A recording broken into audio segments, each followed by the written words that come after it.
Hey guys, it's Andrew from Cardinal Kia. In this video, I'm going to show you how to use your lane keep assist in the 2022 Kia Sportage. I have in front of me here an EX Premium S all-wheel drive in snow white pearl.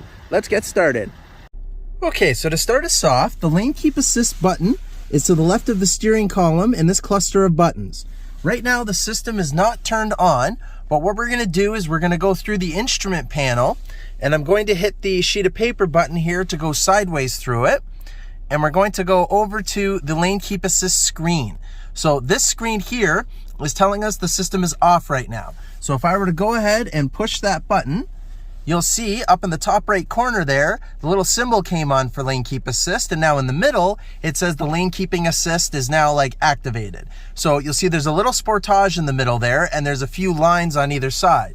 So when the system is, right now it's on, meaning that unless you were to hit the 60 kilometers an hour, or it can properly read both the lines in the road, then that white icon up there will go green, and in the middle here, it will light up the lines on either side of the Sportage in the middle.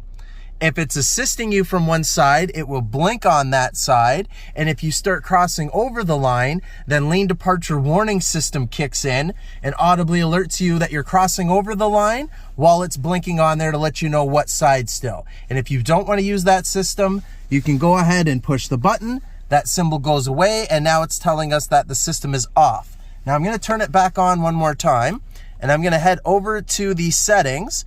I'm going to go into driver assistance, go to lane safety, and you can choose with active lane keep assist, that's the lane keep plus the lane departure warning system.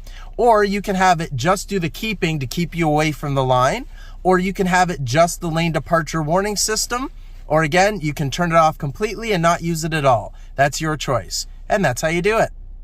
Thank you very much for watching, guys. Please hit that like button if you enjoyed this video, and please consider subscribing if you're enjoying our content. Also, all of our social media links are in the description below. Thanks, guys.